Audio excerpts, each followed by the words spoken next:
Can we just have like a title card or something that says, a Kimbo review, Suzy Oliveira at, ESP Gallery, and then on the card, it says with Terrence Dick.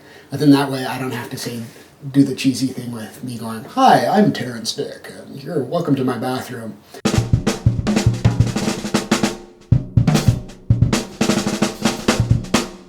Despite all the time I spend in art galleries as an art critic, the painting I look at most often is this image of a vase of flowers by the painter Florence Lawrence. It was purchased years ago at a garage sale by my wife. It ends up in my bathroom, whereas images of flowers occasionally end up in art galleries because they manage to transcend the cliche of a flower represented by a Sunday painter. So what distinguishes that garage sale flower painting by this unknown Florence Lawrence, and how do we move from that to this?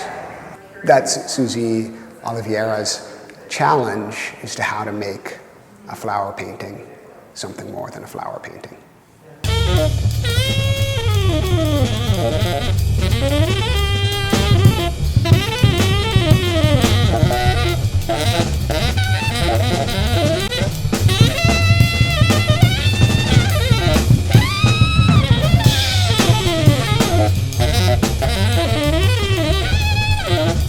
The very first work that you see, the dead fern in the vase. This is already turning out to be a really grim show.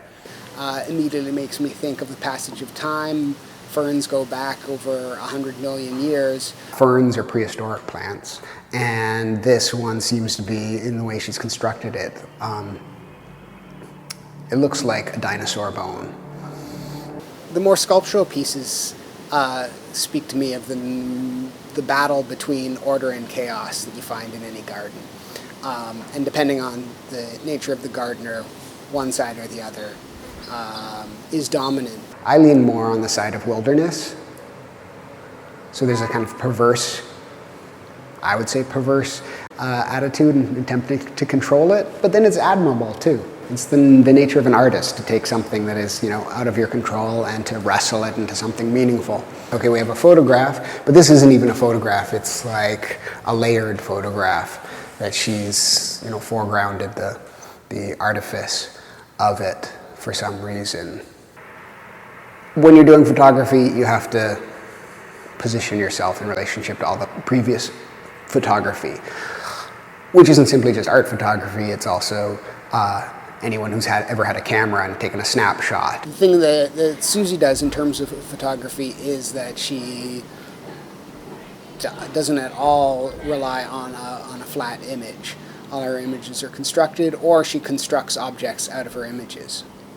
Talking specifically about flowers in art, they stand at a kind of crossroads between landscape and portrait. And because of that focus on this one thing, not this one person, but this one thing that has depth and interest and detail and color and beauty, and hints at the cycle of life and death and romance and all that stuff, it's an appealing subject for artists and has been for probably the history of art.